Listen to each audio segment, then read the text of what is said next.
Bueno, mi gente, ¿cómo están? This is Willie King, Stop the Madness from Stop the Madness Latino Show on WRRR LP 97.3 FM, Richmond, Virginia. And aquí estamos con los Voices de los Veteranos, a new podcast that I'm kicking off, based on specializing our veterans, our men and women who served our country, and now, of course, serving their communities.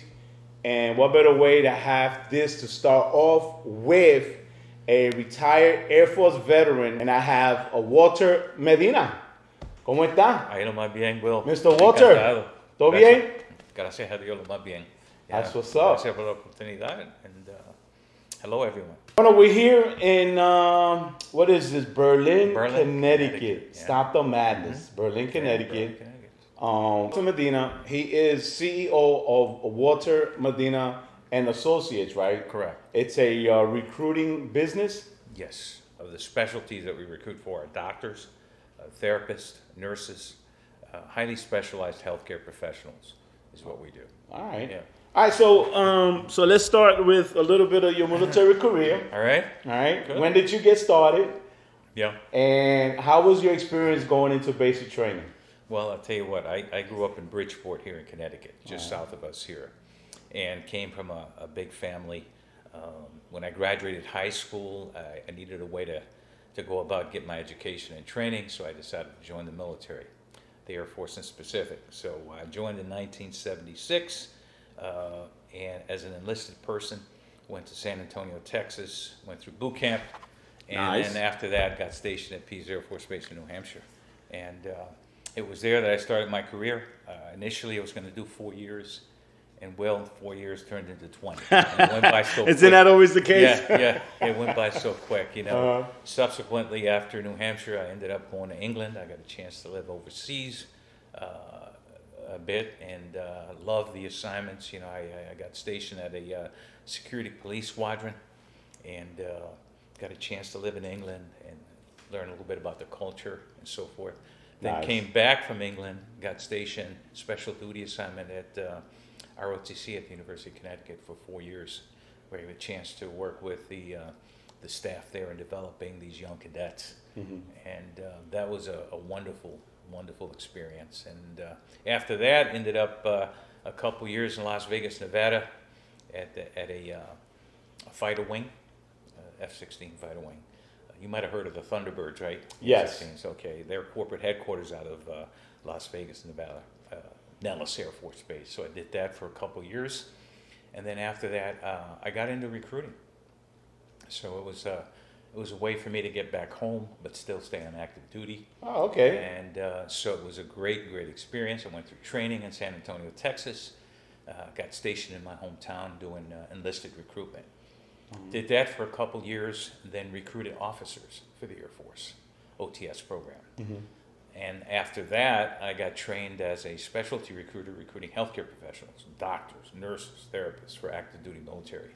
That was great because when I retired, Yeah. that allowed me to go into the private sector. And, Stop the madness.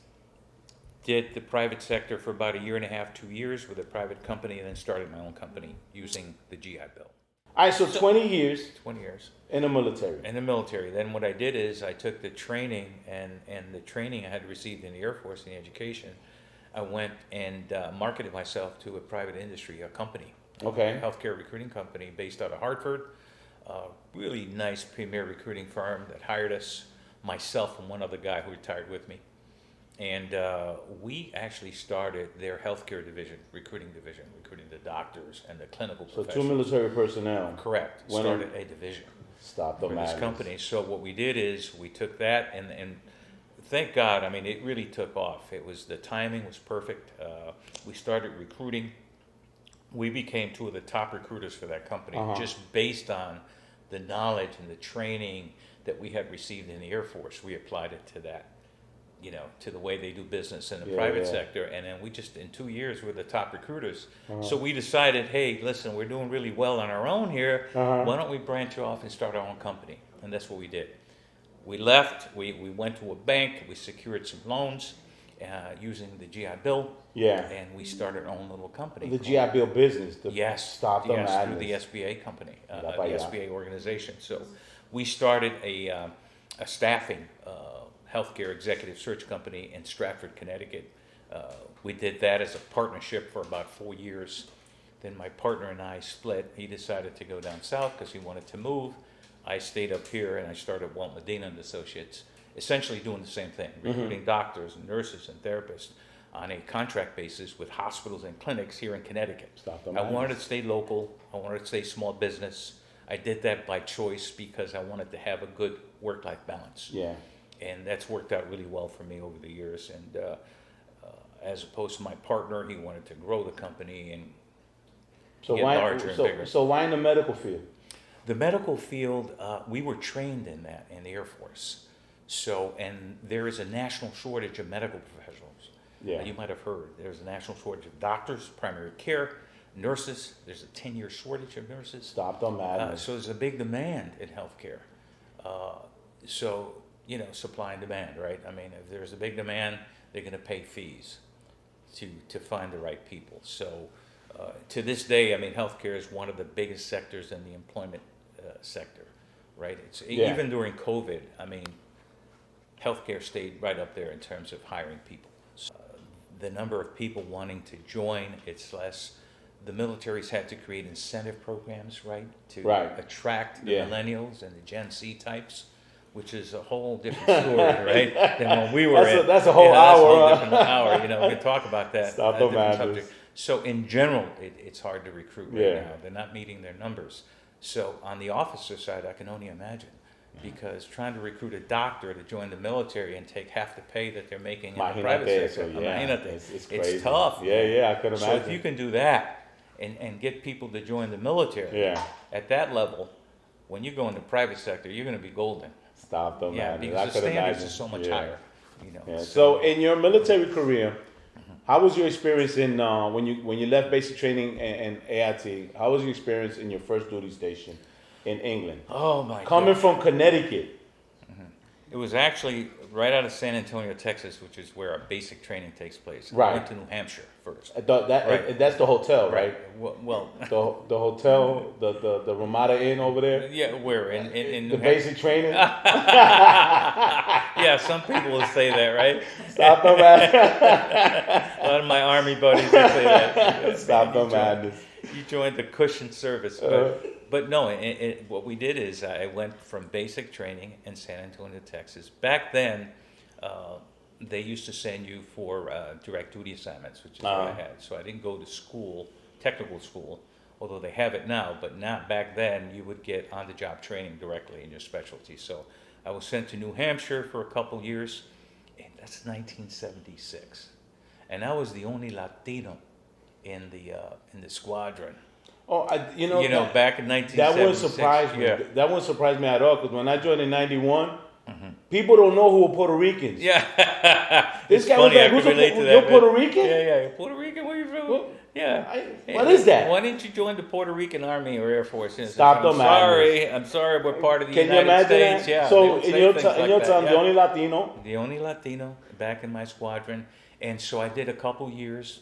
Needless to say, it was from a cultural perspective, it was hard adjusting because you had nobody to relate to. Yeah. So you had to assimilate, and so went to a lot of rock and roll concerts and stuff like that. So you was born in Puerto Rico. I was born in Puerto Rico. So how was your Spanish, or how was your English, and your during your training? My English has always been pretty good. It's probably been the strongest language. My Latino or my Spanish has always been more Spanglish than anything else. Okay, it's so you really had the hard time. I didn't have the hard time. I could relate. And I got along real well. But they knew I was Latino, and so there were some instances where during that time frame, you can sense.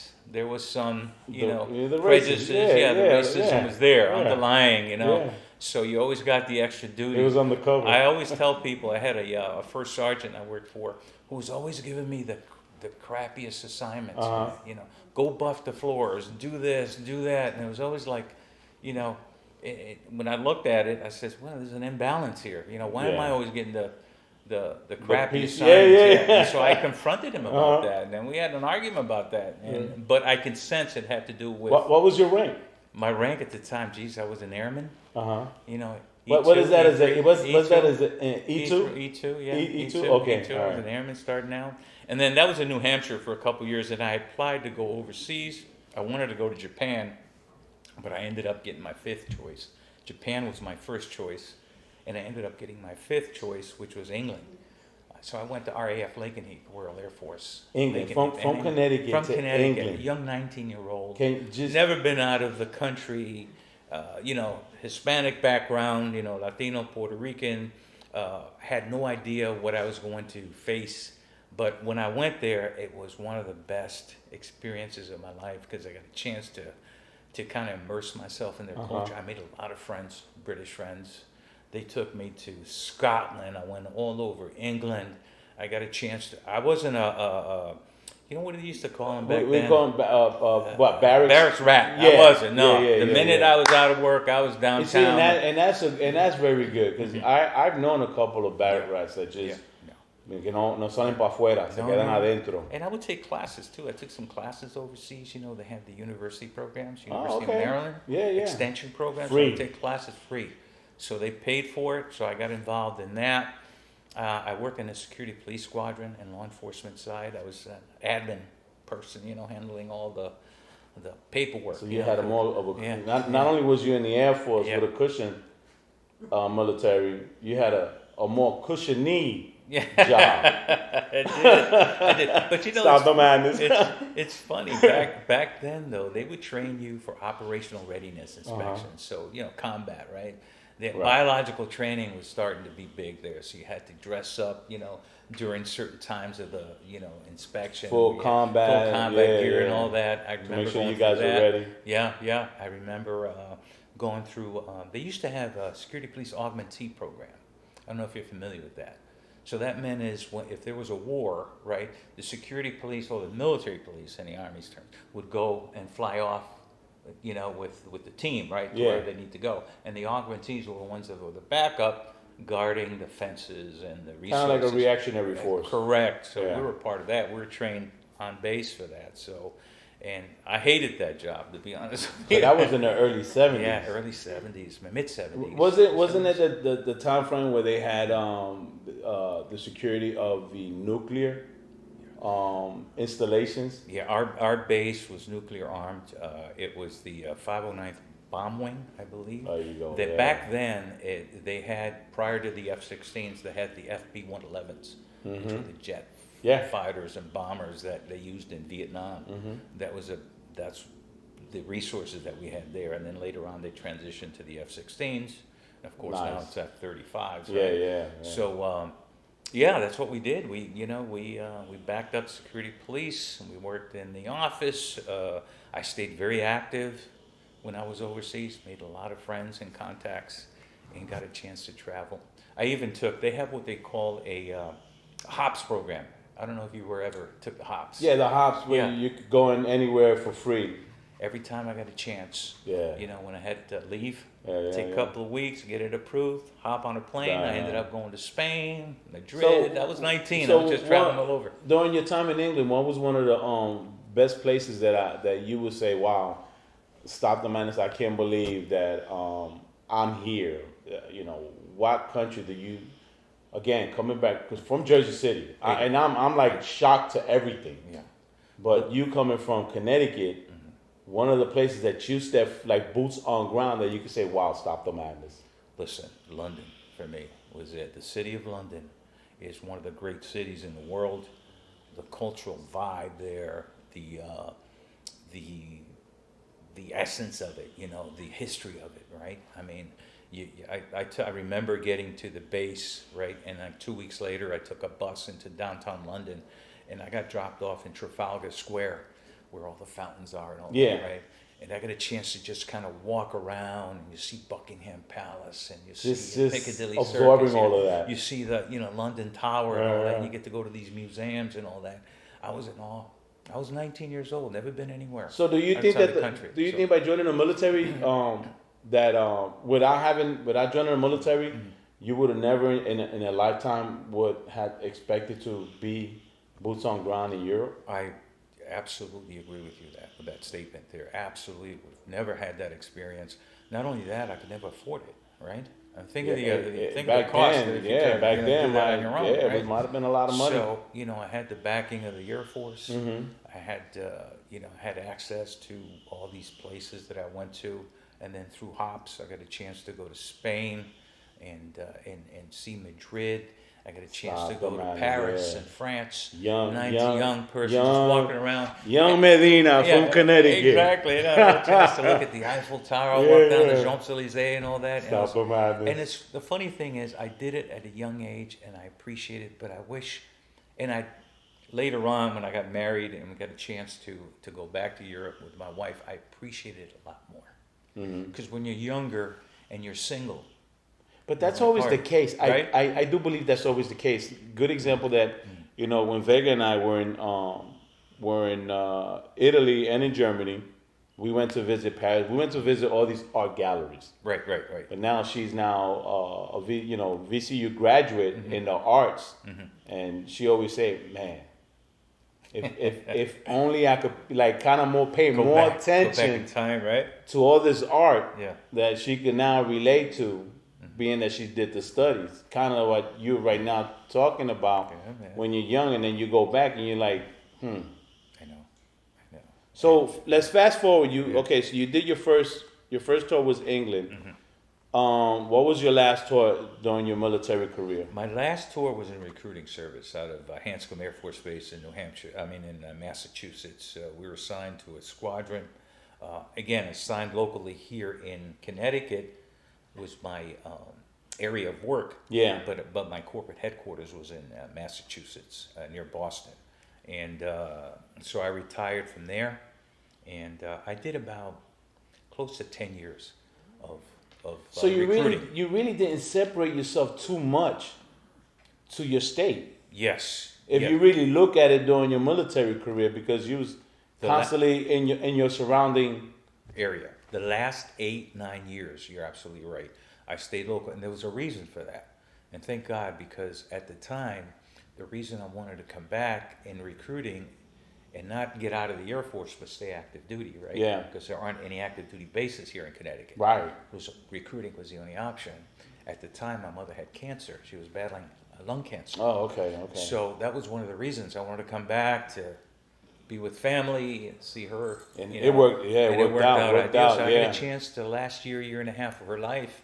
I got a chance to be here in Connecticut, spend time with her. And of course, when she passed away, I decided, well, I've already got 11, 12 years on active duty at that point. Yeah. Why go back to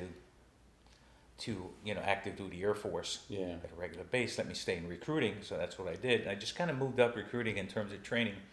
So I did enlisted recruitment, officer recruitment, then medical recruiting, which kind of, to answer your question, piggyback on your question, that kind of paid off tremendously, because that training that I received in recruiting doctors and nurses and therapists were invaluable. When I got to the private sector, they said I had 3 or 4 job offers. Did you kind of direct it yourself in your career, and how do you wanted this to come about, your career in the Air Force? Because it wasn't like the roll of the dice. I'm going to do this, I'm going to do that. You just directed your career in the way you wanted to, or it was just coincidental things happening? I think it was a combination of both. I think I knew that the skills that I learned were going to be marketable in the private sector, but a lot of it is by chance. Okay. So I'll be honest with you. Even recruiting, a lot of people ask, what's the magic of recruiting doctors and nurses? And I always tell people, it's timing. Yeah. Timing is everything in life, right? Yeah. But to answer your question directly, it was kind of a combination of both, but more like, it wasn't planned. It wasn't planned. I got the skills, but I didn't know what the market was going to be like when I got out. It just turned out to be it was a good market. So do you think you was a little scared departing the military? How was that experience, departing the military? Because, when you do 20 years, you're accustomed to certain things. Remember, military's got different laws. They got their own laws. Yeah, yes. You know, and then you come into the community now, civilian life, whole different ballpark. You know, I like to answer this way, Will. The training that you receive in the Army, the Air Force, the Navy, or Marine Corps is exceptional. The discipline behind it, right? Mm-hmm. The procedural ways of doing things. When I took that knowledge into the private sector and applied it, I became one of the top recruiters in a company within 6 months. Stop the madness. Sure, just using the basic skill sets that I was taught to recruit. An example would be in the military, when you're recruiting professionals, whether it be enlisted or officers, you do a lot of cold calling. Yeah. Right? I mean, you get a list of 100 names, you cold call. You know, and back then it was off a phone list. The rotary. Yeah, they didn't have the modern technology. Google Stop, now. Can you It imagine? was all rotary, so we Stop did the that. madness, You know, yeah. and I remember being at a staff meeting in the private sector, right? Uh-huh. 6 months into my journey as a civilian recruiter, and I was one of the top recruiters, and they asked me, he says, well, how are you meeting all these numbers? How are you doing so well in this? I mean, you just came out of the military. I says, well, I'm doing cold calling. And one of the other civilian recruiters that had been there, who was non-military, says, you guys cold call? and that's when I knew. That's when I knew I had to go out and start my own company. Yeah. They said, cold calling, what is that? I mean, that if you're in sales, which recruiting is sales, right? Yeah. You're selling a service. If you're not cold calling, Yeah. you're not doing it. You're not doing the right job. I mean, Well, you it's got just to like call knocking on doors. Exactly. Yeah. The basics. The Yeah, basics. the basics, of sales. yeah. And so I knew back then during that meeting, I looked at my partner, the guy who I went into business with, who was also prior service military. His name is Mark Harrell. I said, Mark, we got to start our own company. These guys don't know what the heck they're doing. So you already had an Yeah, I understanding. already had, and that's all this. training that we received Yeah. from the Air Force, Yeah. from the military. You know, the cold calling, the following up. Stop the madness. Yeah. Now, of course, everything's computer, and what is it, AI and all that stuff. Yeah. But I stick to yeah. the basics. I stick to good old. So fashioned. in your military career, throughout your 20 years, then you gotta have some Stop the Madness episode that you get. And I mean, these are stories, right? Stories that veterans tend to only tell a small portion of family members, right? You know, during either having a glass of wine or a cup of coffee or something like that, right?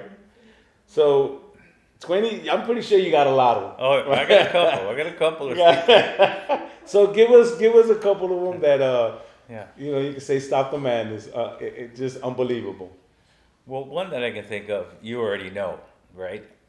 You and I have talked about it, had dinner in the past, and it's kind of a funny situation. But back in 1976, at Pease Air Force Base in New Hampshire, which was a bomber base, they had the bomber. 76? Yeah, back in 76. I was in kindergarten. So they used to have practice, operational readiness inspection. You had to get ready for war, right? So, you had to get your ensemble, you got called, you get your ensemble, your gear together, duffel bags and all that, and you report to the flight line to take off on a C-130 to wherever they designate you to go. So we got a call one day, and says, hey, there's a operational readiness inspection, get ready, get your gear ready, be there at 4 o'clock in the morning. It was dark. So I get my gear together, and I'm there, and one of the things that the captain mentions is make sure you get your gear ready, your flight jacket, have your boots and everything, and says bring your toilet articles. At that time, I didn't understand what the reference toilet articles meant. Yeah. So I said, okay, fine. So I show up at 4 o'clock in the morning. We're lined up for inspection on the flight line. C-130s are ready to go, and it's all practice, right? So he goes down the line, and he talks to one airman to the left. Smitty, let me see your duffel bag. He says, your boots, yeah, your flight jacket. He says, your coat, yeah. He says, your toilet articles. And he takes out his, and he shows him all the toothbrush and toothpaste and all that. At that point, I knew I was in trouble. Because when he got to me, and he said, Medina, he says, duffel bag, ready, boots, yeah, chucker boots, right, jacket, and toilet articles. And I took out a roll of toilet paper. Just one. Just one. And he says, toilet articles. I said, well, this is what I thought you meant, toilet paper. You assume it was So that. everybody in the line started cracking up, and I got nervous, and the toilet paper fell and just rolled down the flight line, man. It was the funniest thing, because I didn't understand the reference at the time. You know? So that was one. Toilet. I think they call it toiletry now. Toiletry, Something yeah. like that. Yeah. I don't know. So anyway, another one that I can remember, I was telling my wife about it earlier today. I said, we went on a joint task force assignment. I was stationed at Nellis Air Force Base in Las Vegas, and they needed Spanish-speaking NCOs to go on this assignment to Honduras, to Tegucigalpa, the capital. So it was going to be Army, Navy, Air Force, and a couple Marine Corps guys. Special Forces, 101st? Is it the 101st? Yeah, from the 101st, the airborne guys. Airborne Fort guys Campbell, Kentucky. Yeah. So they had all these military exercises joint with the Honduran military. And so I got there, and there was a colonel in charge of this whole task force, right? Joint task force. He was Army. And so one particular day, he picked me to go and interpret.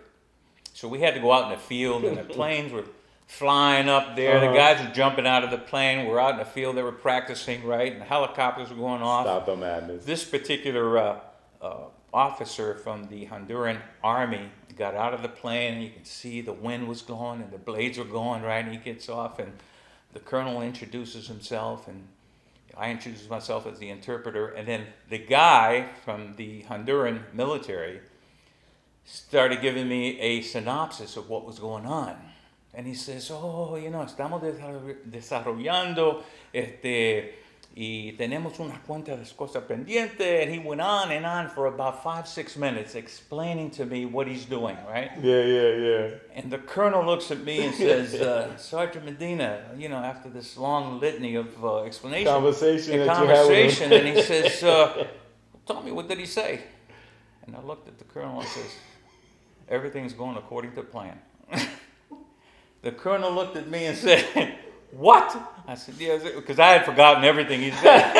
And the dialect was different, right? So he went on a 30-minute conversation. Explaining to me what was going on in the field. I mean, you could see far off the guys, the paratroopers were jumping, the helicopters were landing, and the colonel looks at me and says, what did he say? I says, well, everything's going according to plan.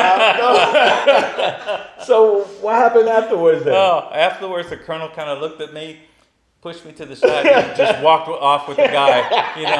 Did you get an award? Yeah. That's a true story. That's a stop the manners right there. That's a good one. Everything's going according to plan.